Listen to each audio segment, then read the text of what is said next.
In this lecture, we are going to solve the equation of simple harmonic motion, and we will discuss the characteristic of simple harmonic motion using uniform circular motion. So last lecture में हमने simple harmonic motion को पूरी detail में study किया था, जिसका link मैं आपको यहाँ पे प्रोवाइड कर दूंगा। सो वहाँ से हमें पता है कि रेस्टोरिंग फोर्स जो होती है that is directly proportional to displacement from equilibrium. So here F is restoring force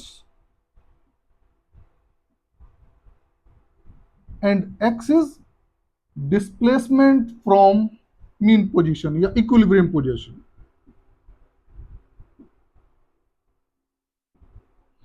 Equilibrium position. Now F will be equal to minus kx. Here k is spring constant or force constant.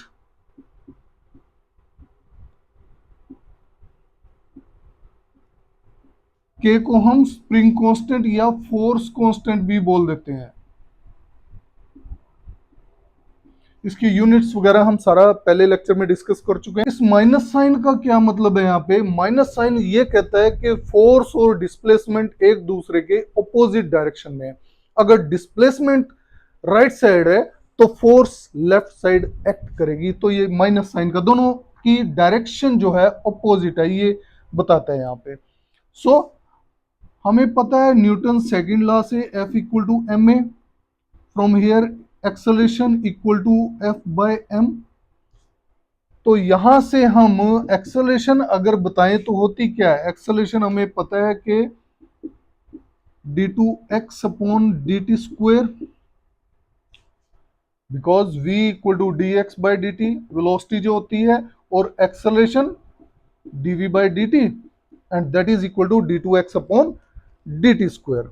So f की value हम यहां से अगर put कर देते हैं तो ये आपके पास आ जाती है माइनस के एक्स अपॉन ये m है, ठीक है। So d2x upon dt square will be equal to minus के एक्स अपॉन m। ये मैंने बताया था कि equation of simple harmonic motion है। इसको हम दूसरी फॉर्म में लिख सकते हैं, d2x upon dt square plus k upon m into x equal to 0। This is second order differential equation and this is equation for simple harmonic motion.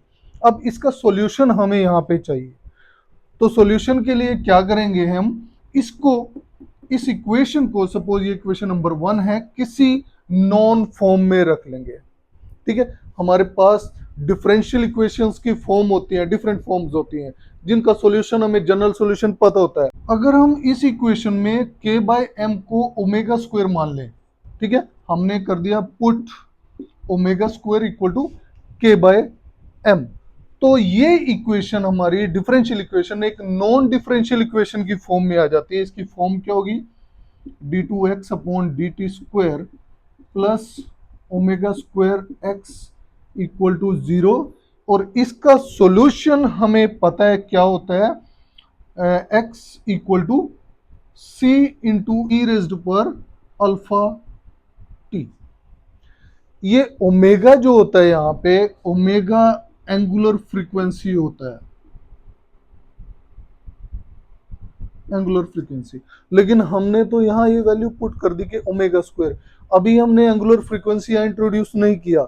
Angular frequency ये कैसे आएगी, उसको मैं जब ये करेक्टरिस्टिक यहाँ से यूनिफॉर्म सर्कुलर मोशन से आपको डिफाइन करूंगा, वहां से आपको क्लियर होगा कि ये omega square equal to k by M ही होता है। तभी हम इसको यहाँ पे ये ओमेगा स्क्वायर पुट करके एक नॉन फॉर्म में ले आए। तो अगर ये सॉल्यूशन है इस इक्वेशन का, suppose this is solution of equation number 2, then this must satisfy this equation. इस इक्वेशन को सेटिस्फाई करेगा तो क्या करेंगे हम? हमें इसमें d2x अपॉन dt स्क्वायर भी चाहिए, यानी second derivative of x with respect to t।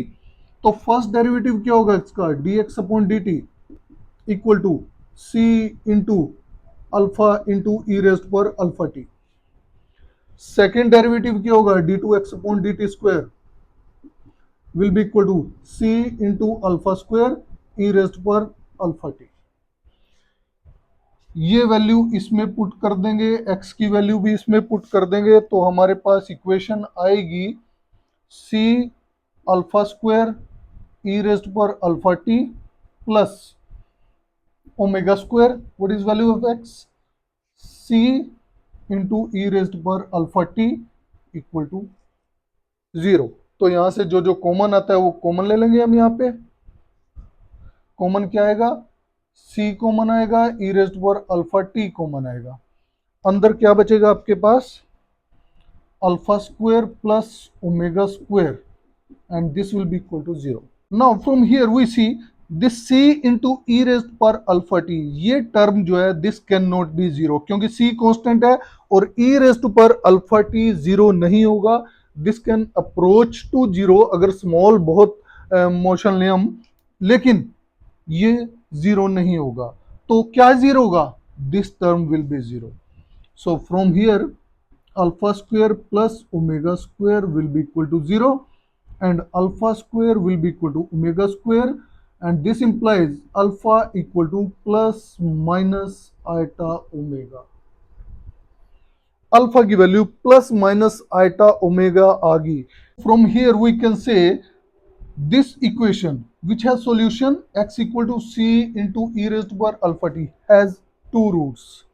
ठीक है, एक तो रूट हो गया इसका alpha equal to plus iota omega, दूसरा रूट हो गया alpha equal to minus iota omega. तो इसको हम कैसे लिख सकते हैं, x equal to C one into E raise to पर iota omega into t, okay, alpha की जगह, एंड दूसरा क्या आ गया, x equal to C two e raise to पर माइनस आइटा ओमेगा टी। अब क्योंकि ये सॉल्यूशन जो होगा इन दोनों का लीनियर कॉम्बिनेशन होगा, तो सॉल्यूशन क्या लिख सकते हैं हम, x को, x will be equal to C one into E raise to power iota omega T plus C two into E raise to power minus iota omega T. This is solution for this differential equation. This is equation number 3। अब इस equation को थोड़ा सा और हम solve कर लेते हैं। अगर हम e raise to power iota theta मानते हैं तो इसको कैसे लिख सकते हैं, एक्सपेंड कैसे करते हैं, cos theta plus iota sine theta.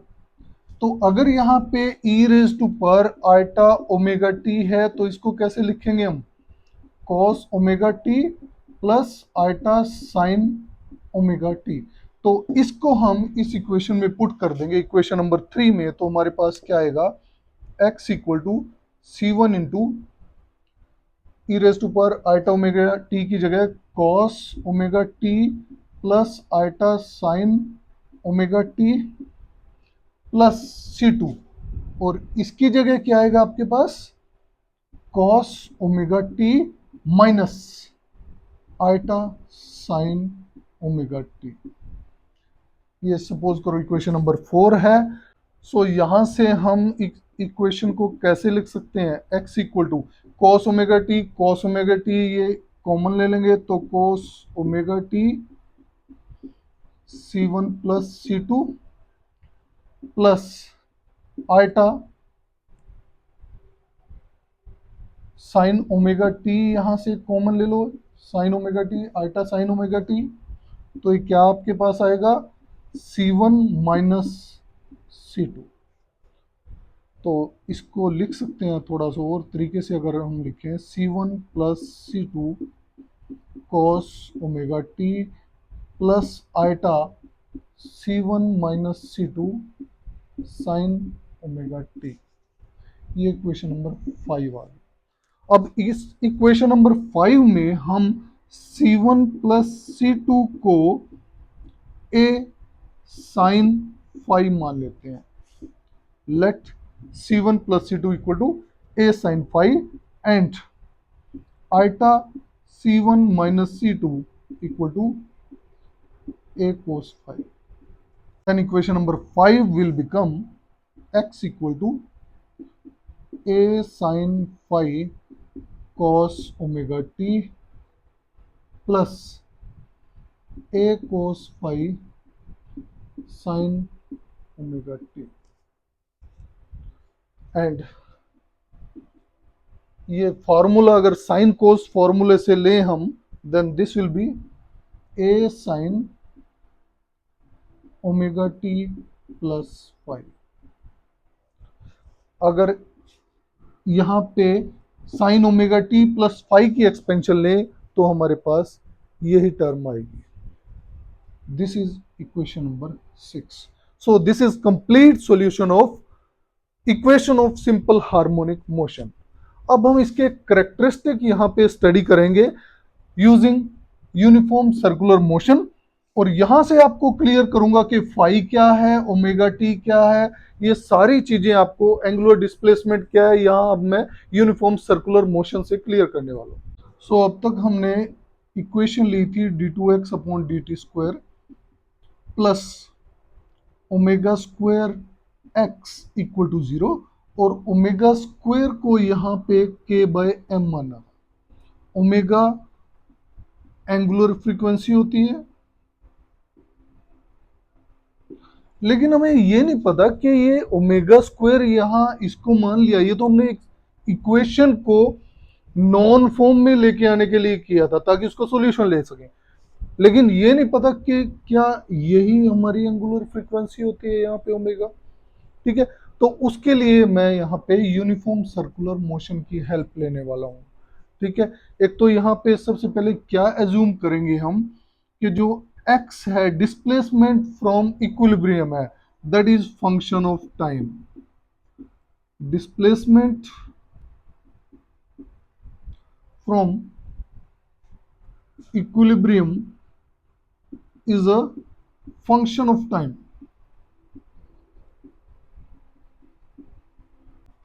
क्योंकि एक्सेलरेशन जो है that is changing with displacement,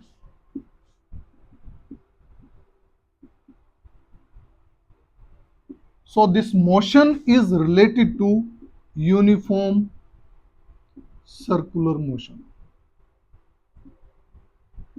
uniform circular motion से रिलेट करेंगे हम सिंपल हार्मोनिक मोशन को। कैसे रिलेट करेंगे, दोनों अलग चीजें हैं, लेकिन यहाँ पे हम इसको एग्जाम्पल से रिलेट करेंगे कि ये मोशन यूनिफॉर्म सर्कुलर मोशन जो हम लेंगे वैसा ही है जैसा सिंपल हार्मोनिक मोशन है। किस तरह से लेंगे, सपोज करो ये हम डिस्क लेते हैं कोई, जिसका रेडियस डिस्क का मान लिया मैंने ए, और यहाँ पे ये जो रिम है इसका, यहां हमने कोई बॉल अटैच कर दी, और सपोज करो ये रिम जो है या बॉल जो है that is moving with angular velocity omega radiance पर सेकेंड। इस वेलोसिटी से यहां पे ये इस रिम के साथ मूव कर रही है।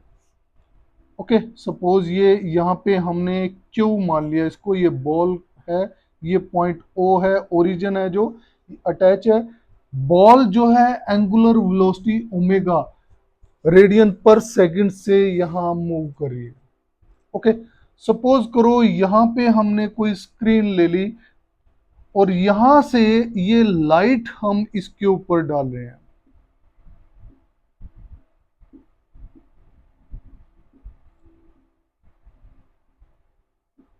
हमने लाइट यहां से इस डिस्क के ऊपर डाली, तो क्या होगा, जैसे जैसे ये रोटेट करेगा इसकी इमेज जो है वो यहाँ पे, सपोज ये पॉइंट पी है, यहाँ इमेज होगी इसकी बॉल की।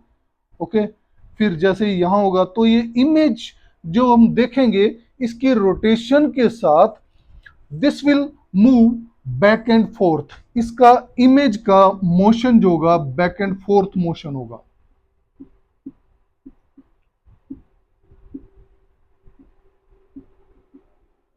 सपोज करो ये आपके पास डिस्क है, ये डिस्क हमने ले ली, यहां पे कोई बॉल अटैच है, तो जैसे ये मूव करेगी, यहां से हमने टॉर्च ली, ये इसके ऊपर टॉर्च यहां से लाइट डाले हैं। ओके, यहां से जब लाइट डालेंगे इसके ऊपर इतने उसमें, तो क्या होगा, यहां जो बॉल है उसका प्रोजेक्शन आपको आगे जो स्क्रीन है उसके ऊपर, यहां देखो ये स्क्रीन के ऊपर नजर आएगा। जैसे जैसे बॉल रोटेट करेगी, ये बॉल इसमें रोटेट कर रही है, तो ये आपको इस तरह से इमेज ऐसे दिखाई देगी, इस तरह से मोशन होगा। ठीक है, जब यहां आएगा तो ये मोशन इसका यहां आएगा। ठीक है, फिर से जब यहां आएगा तो ये इस तरह से बैक एंड फोर्थ यहां आ जाएगी। ठीक है, अगर ये मैं मीन पोजीशन मान लूं, तो इसका मोशन जो है इस तरफ और इस तरफ, ये बैक एंड फोर्थ ओसिलेट करेगी। जो ये इमेज मानी है हमने इसकी बॉल की, जो डिस्क के साथ अटैच है, डिस्क रोटेट कर रही है, यहां से हमने उसके ऊपर लाइट डाली, तो यहां जो स्क्रीन है उसके ऊपर image back and fourth oscillate करेगी। ओके, अगर हम यहां पे ये जो रेडियस है इसका, इस रेडियस को जो हमने ए माना है, if this radius of the disk is equal to the amplitude of oscillation of the object and angular frequency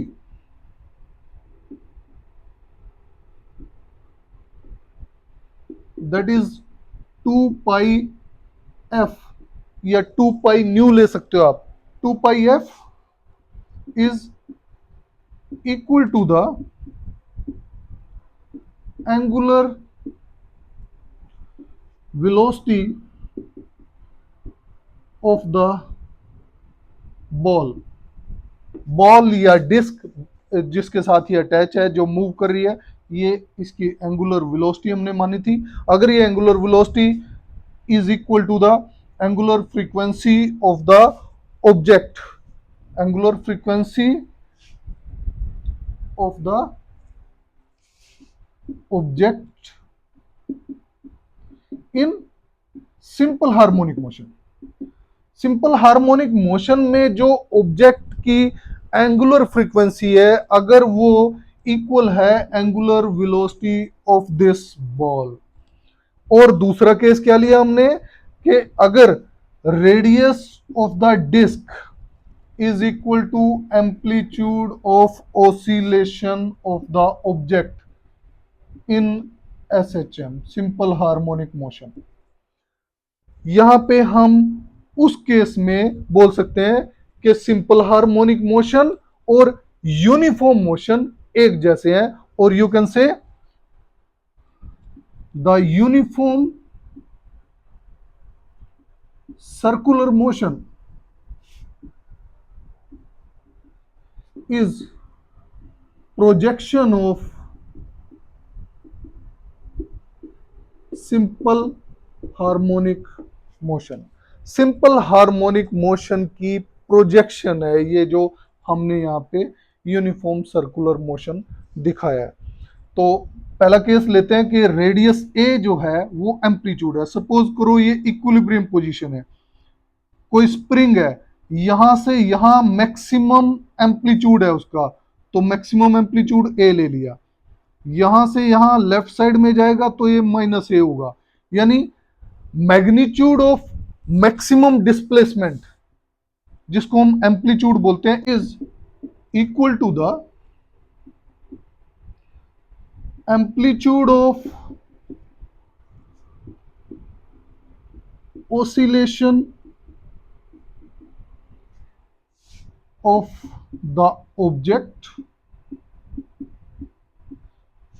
and angular frequency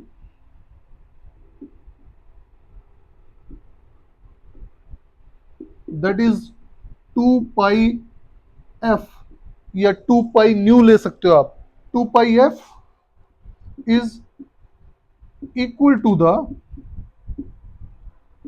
angular velocity of the ball, ball या डिस्क जिसके साथ ये अटैच है जो मूव कर रही है, ये इसकी एंगुलर वेलोसिटी हमने मानी थी। अगर ये angular velocity is equal to the angular frequency of the object, angular frequency of the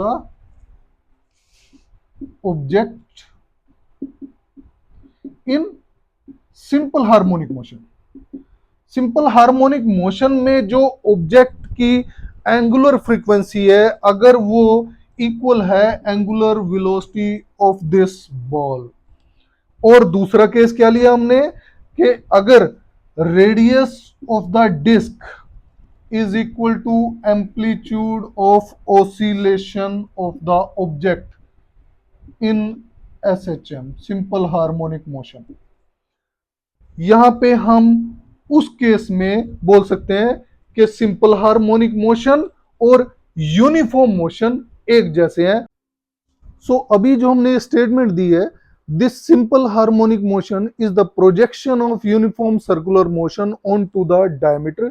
इसको हम वेरीफाई भी कर सकते हैं। वेरीफाई कैसे करेंगे? अगर हम इस बॉल की एक्सेलरेशन निकाल लें और जो सिंपल हार्मोनिक मोशन में ऑब्जेक्ट है, जो ऑब्जेक्ट हम इसके पैरेलल लेंगे which is undergoing the simple harmonic motion, उसकी जो एक्सेलरेशन होगी अगर वो सेम आती है, वेरीफाई होती है, इसका मतलब ये स्टेटमेंट हमारी करेक्ट है। Now circle in which ball moves is called reference circle.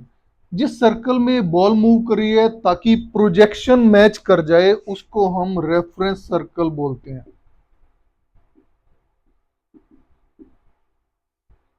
Okay, और ये जो क्यू पॉइंट है, इस पॉइंट को हम रेफरेंस पॉइंट यहां पे मान के चलेंगे। Now this is X axis, this is Y axis, ये हमने ओ ओरिजिन माना हुआ है यहां पे, और ये O Q, this makes an angle theta with positive X axis. अब जिस स्पीड से बॉल मूव कर रही है उसी स्पीड से ये ओ क्यू वेक्टर मूव करेगा। ये जो ओ क्यू दिखाया मैंने, सेम स्पीड से मूव करेगा क्योंकि ये डिस्क से अटैच है और यूनिफॉर्म जिसकी एंगुलर वेलोसिटी है। तो इस ओ क्यू वेक्टर को हम फेजर बोलते हैं, फेजर, फेजर ओ क्यू, इसका नाम बोल दिया हमने फेजर ओ क्यू। तो ये phasor O Q will move with same angular velocity with which the ball is moving, यानी कांस्टेंट एंगुलर वेलोसिटी ओमेगा से मूव करेगा।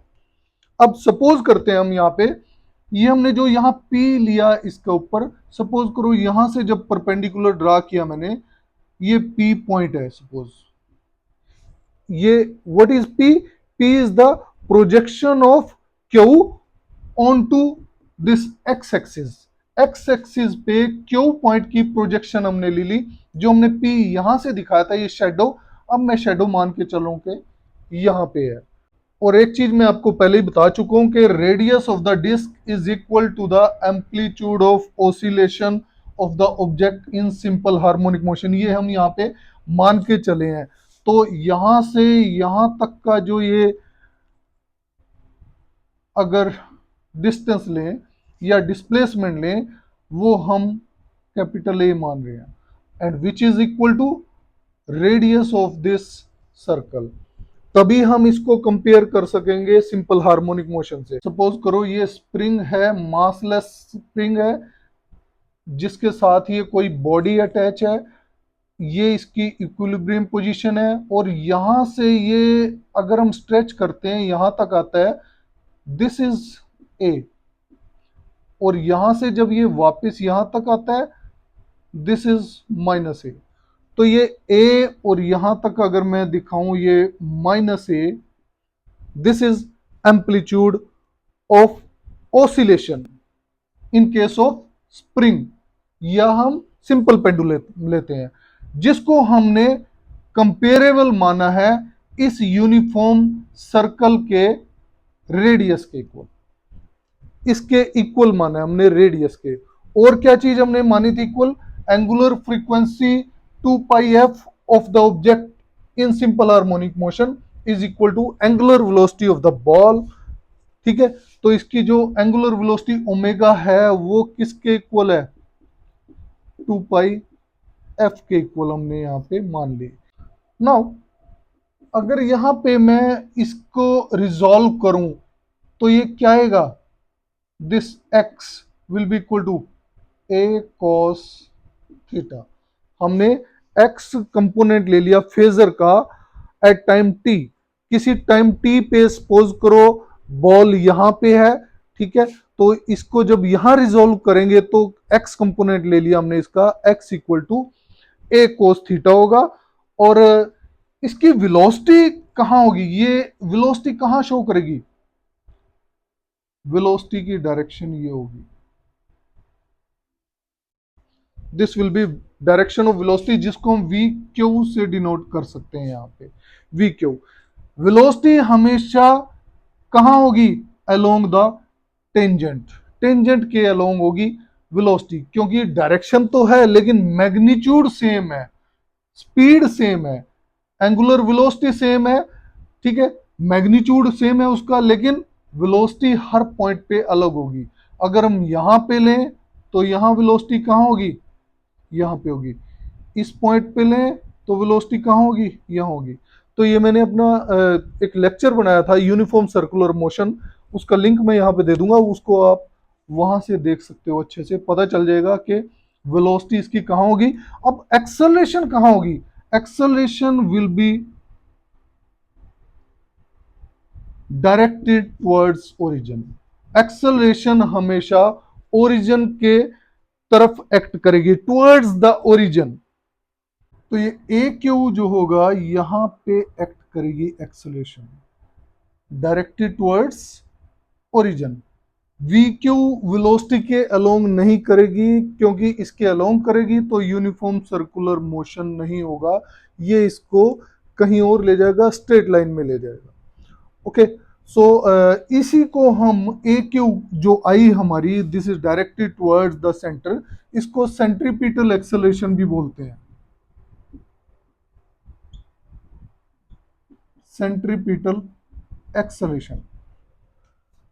Now this AQ will be equal to, AQ इसकी direction तो toward centre है लेकिन magnitude constant है, magnitude change नहीं हो रहा, मैग्नीट्यूड इज कांस्टेंट। तो AQ यहां पे किसके इक्वल होगा, ओमेगा स्क्वायर ए। ये ए क्या है, इस सर्कल का रेडियस है, हमें पता है a equal to omega square r होता है। तो यहां पता है हमें आर इक्वल टू ए है, which is radius of this circle, और वो हमने पहले ही माना है कि radius of this circle and amplitude of oscillation of the object in simple harmonic motion, these are same. तो यहां से अगर मैग्नीट्यूड में हम इसको लिख दें, so a q will be equal to omega square into, now we have to find out the x component of acceleration AQ। ये AQ जो सेंटर की तरफ है इसका x कंपोनेंट हमें निकालना है। तो उसके लिए क्या करेंगे, यहां से ये हमने इस तरफ एक वेक्टर दिखा दिया, ये x कंपोनेंट होगा जिसको हम AX बोलेंगे।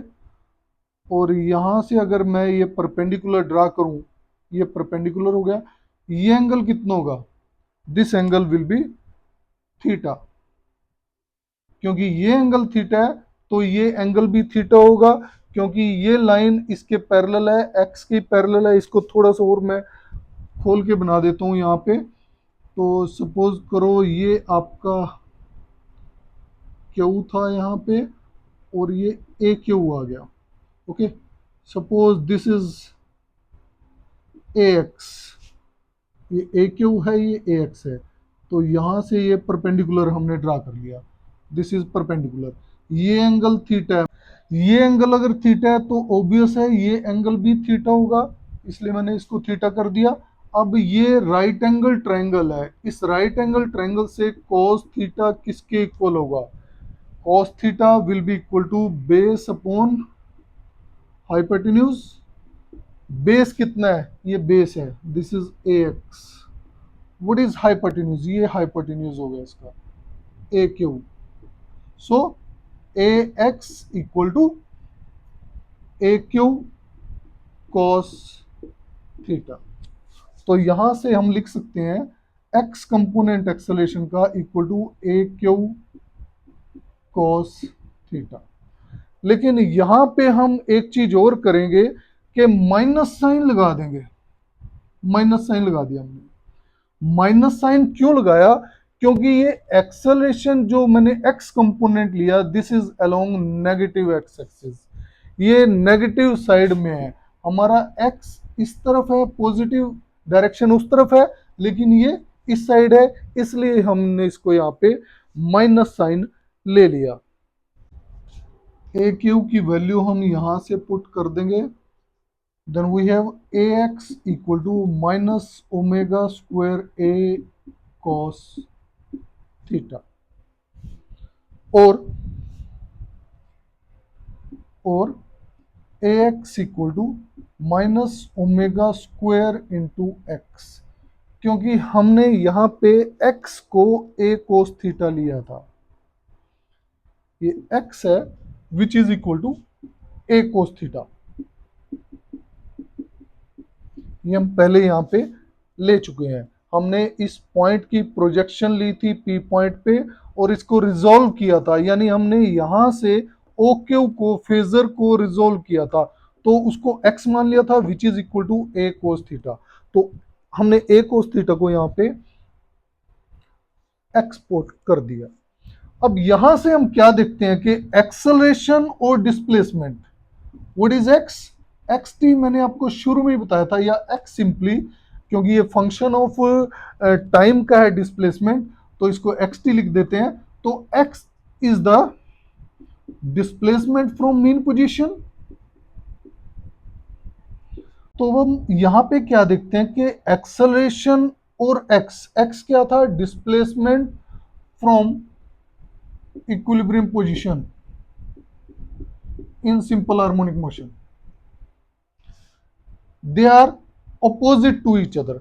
माइनस साइन क्या डिनोट करता है कि एक्सेलरेशन और डिस्प्लेसमेंट एक दूसरे के ऑपोजिट होते हैं। यही हमने सिंपल हार्मोनिक मोशन में प्रूव भी किया था। अब यहां से अगर हम देखें, हमने शुरू में क्या कहा था? Acceleration equal to minus k by m into x. Simple harmonic motion की जो इक्वेशन आई थी, जहां पे हमने f equal to M a लिया था सेकेंड लॉ से, और एफ इक्वल टू माइनस के एक्स, अगर इन दोनों को यहां से कंपेयर करें तो यहां आया a equal to f by m, और एफ की वैल्यू पुट कर दी माइनस के एक्स अपॉन एम। तो ये देखो, ये हमारा एक्सेलरेशन किसके इक्वल आ गया? माइनस के बाई एम इंटू एक्स। तो अब यहाँ पे इन दोनों को कंपेयर करें, अगर हम यहाँ पे, यहाँ भी नेगेटिव साइन है, यहाँ भी नेगेटिव साइन है, ये तो क्लियर है कि acceleration is opposite to displacement. दोनों एक दूसरे के ऑपोजिट एक्ट कर रहे हैं, ये दोनों यहां से क्लियर हो गया।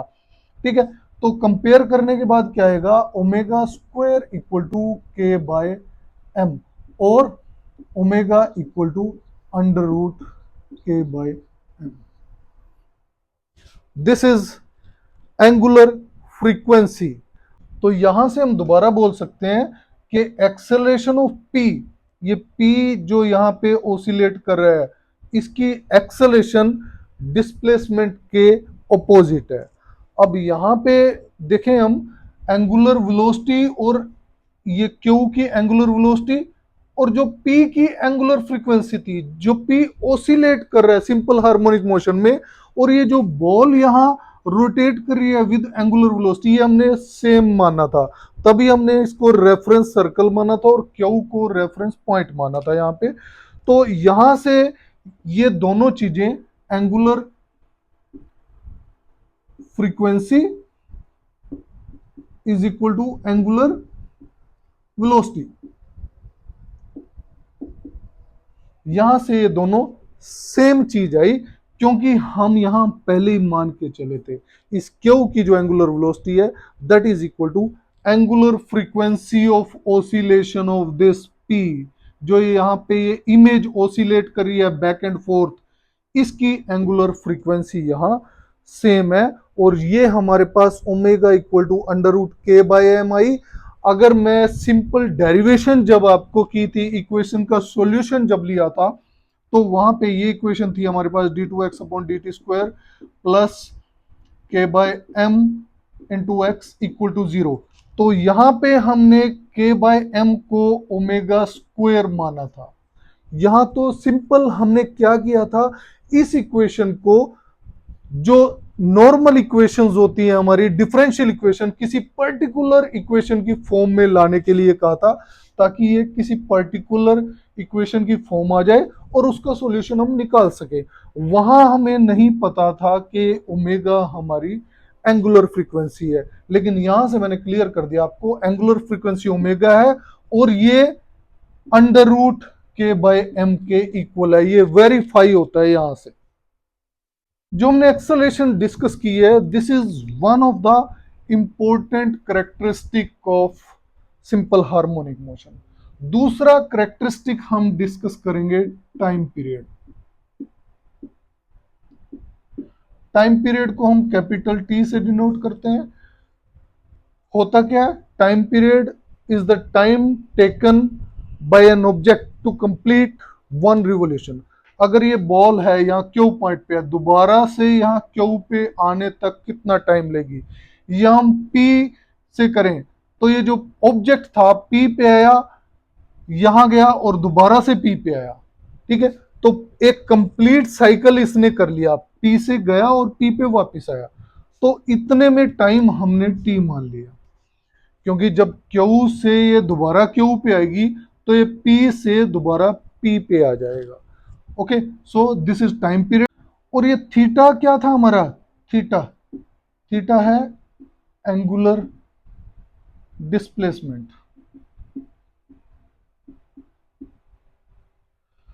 तो क्यू से दोबारा क्यू तक आने में कितनी एंगुलर डिस्प्लेसमेंट हुई, 2 पाई।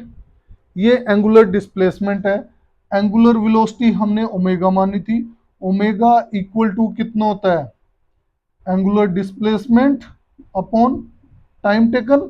तो यहां से टाइम पीरियड किसके इक्वल आ गया, time period will be equal to 2 pi by omega. ये और हमने इंपॉर्टेंट करेक्टरिस्टिक इसका स्टडी कर लिया। तो ये तो हमने इस रेफरेंस सर्कल की बात करी। अब इसकी अगर बात करें पी इमेज की सिंपल हार्मोनिक मोशन में, तो यहां जो ओमेगा है वहां क्या होगा उस केस में, this will B angular frequency. Angular frequency के इक्वल होगा। और एंगुलर फ्रीक्वेंसी ओमेगा किसके इक्वल होती है, 2 पाई एफ बताई थी मैंने। और यहां से एफ अगर लें हम, f will be equal to omega upon 2 pi. Omega की वैल्यू आपको पता है under root k by m, so 1/2 pi under root k by m. ये frequency of oscillation in simple harmonic motion. This is frequency of oscillation in simple harmonic motion. तो उसी तरह हम time period की अगर बात करें, जैसे इसमें टाइम पीरियड इसके लिए हमने निकाला थे, तो टाइम पीरियड क्या होता है 1 upon frequency, and this will be equal to 2 pi into under root m upon k. This is time period in case of simple harmonic motion. अगर करेक्टरिस्टिक की बात करें तो करेक्टरिस्टिक में आता है तो एम्पलीट्यूड, मैं आपको पहले ही बता चुका हूं कि this is the magnitude of maximum displacement from equilibrium position. Unit इसकी जो लेंथ की यूनिट होंगी मीटर। दूसरा करेक्टरिस्टिक यहां पे आ जाता है टाइम पीरियड, जिसको हम कैपिटल टी से डिनोट करते हैं। This is time to complete one cycle और one oscillation, time to complete one oscillation second में यूनिट होती है। तीसरा हम इसका एक्सेलरेशन भी ले सकते हैं, एक्सेलरेशन, ओके। एंड एक्सेलरेशन इस केस में पता है कि acceleration is directly proportional to displacement and their direction are opposite to each other. Acceleration is acting opposite to the displacement. और नेक्स्ट हम लिख सकते हैं इसमें फ्रीक्वेंसी, फ्रीक्वेंसी और एंगुलर फ्रीक्वेंसी भी ले सकते हैं, एंगुलर फ्रीक्वेंसी। ये सारे मैंने यहाँ पे डिस्कस कर लिया। ये करेक्टरिस्टिक में आप लिख सकते हो, इसकी यूनिट्स वगैरह बता सकते हैं। So this was all about the equation of simple harmonic motion and characteristic of simple harmonic motion using uniform circular motion. Thank you.